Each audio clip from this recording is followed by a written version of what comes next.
Hey everybody, welcome to the next installment of my top 5 generational heroes series, where I basically go through my top 5 picks for favorite comic book characters from each decade, starting with 1930s I started with, and now we're up to 1960s with this video.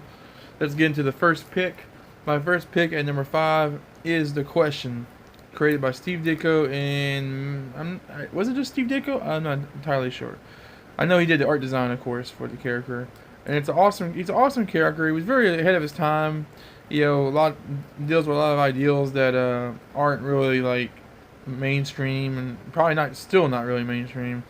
But the character was a fun, interesting character. I really like the design too. It kind of harkers back to old school mystery men of the 1930s and 40s comics, but it has more of a but it also has a kind of certain kind of, I don't want to say hippie, but just like psychedelic kind of feel to the character with the art style and the way the character can remove his face from by putting on a mask that is just a mask. It's a really cool concept, like art wise and in character. It's really cool. He just sticks this thing on his face, and it covers up all his expression, his eyes, and everything. He can still see and breathe and all that stuff, but whenever you see him, you see nothing, a faceless entity, which is really cool and kind of symbolic with a lot of the ideals that the character has and a lot of the things that the character deals with. A faceless enemy or a faceless protector is what he's kind of supposed to be. And for guys that don't know, the popular series Watchmen by Alan Moore, he based Rogue Shark, probably the most popular character in that series, off of The Question. And that's a really strong testament to how great the character of The Question is. Later on, Mike Grell started doing the character, and they started making the character more badass. Started having him fight more, but it's a really great character. I love it. Next up at number 4, we have the X-Men. Talk about ahead of their time, and they're also a product of their time too. But it's really crazy how the X-Men didn't take off very well at first, and now they're one of the hugest, most iconic franchises in comic books. But the comic book failed bad rating wise or sales wise, and it was canceled after about, I don't know, 40 issues. Well, it wasn't canceled. They just stopped making new stories, and they started reprinting these stories that were already out. So I think that was around maybe issue 40 or so. They started doing the reprints of older stories.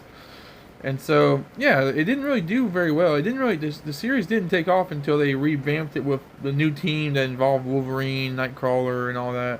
But that was a little bit more in the 70s, I believe. But classic X-Men has a special place in my heart. I really like the original team and just the crazy stories that Stan Lee would come up with. And Cyclops is my favorite all time. Part of what makes the X-Men such a great team is just the ambition of the project. And this was the 60s, man. This was during the civil rights movement, at the height of racial differences, and it was just really, the X-Men are basically Stan Lee's way of writing commentary on that whole event. You have these people that are different than everybody else. They got but not their skin color. Well, some of the mutants have a different skin color, but they're born with different powers, and that separates them, and that makes people afraid of them. And it's just all this stuff that, is this classic, makes for great storytelling and powerful meshes behind the book. And then you have characters like Magneto, that was kind of like a Malcolm X kind of figure, and Professor X that's kind of like a Martin Luther King figure, and you just have a great. Next time on my list is Hawkeye. I love Hawkeye. He's a great character. I love archery characters in general. Everybody knows that watches my channel enough. And interesting fact about Hawkeye, though, when he originally appeared, he originally appeared in Iron Man, and he was basically a villain for Iron Man, like an antagonist. Though his character was a good guy who got manipulated into trying to fight Iron Man, for his love, that was the Black Widow. And when Black Widow was first around, she was a bad guy because Russia and all that in 60s. But it's really interesting to note that Hawkeye is you can turn from being the bad guy in a story to being like one of the most iconic Marvel characters. Always like the backbone of the Avengers. Like he's always the guy that wants it the most. The leadership, and and he's just a great character. I really like a lot of his personality traits and just his dedication and determination that he has. You know, he's not very powerful, but he makes up for it. Next up at number 2, we have Daredevil. Good old Matt Murdock. I've always liked Daredevil, even before the TV show and before the Ben Affleck movie. I've always enjoyed Daredevil.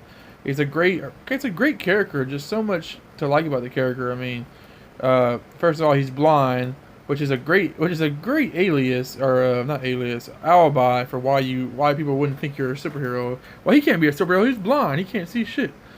I love, that's a great aspect of the character. It's, you don't see Stanley kind of hit the needle with a haystack on that one by creating a character that has a handicap that actually turns into a superpower. You just don't see that often, especially back then. You didn't see superheroes that had a very big, physical or mental handicap or whatever. And it's just a really interesting thing. The costume design is great. Not the yellow costume, the red costume. Like, not so much established in the 60s, I don't think, but the fact that he's a hardcore Catholic is a very interesting choice, and it's one that's reflected very well when the right storyteller has holds of the story.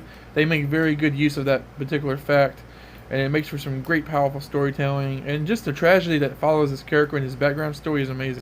I'm sure a lot of you already guessed it, but Spider-Man is my number 1 pick for my top 5 60s superheroes or characters.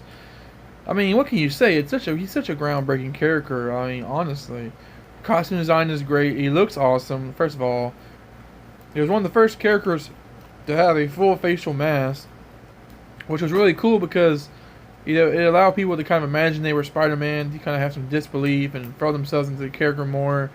He was very relatable with the target audience of comic books because he was himself a teenager. And back then, teenagers weren't really superheroes. They were always sidekicks or just backup characters. But Spider-Man was the main lead of his own story, and he was a teenager that had superpowers, and he dealt with teenager things. He wasn't perfect. He wasn't a super soldier like Steve Rogers. He wasn't really handsome like Steve Rogers. He was, kind of a dorky-looking guy who had superpowers, and he dealt with problems like not having enough money to pay for his aunt's rent, or getting the chicken pox or something. I remember there's one where he gets the chicken pox and he has to fight bad guys while he's got the chicken pox and he's feeling terrible. He also dealt with things like, girl problems and, and just, all kinds of things. It was really interesting. It was groundbreaking, and it set the standard for modern day comics, Plus, I mean, did I talk about his character design? That's a great costume, guys, and the power set's really cool. Some really great storytelling, too. Personally, I think some of the best storytelling of all time in comic books comes from Stan Lee's early issues of Spider-Man. Alright guys, that's my list.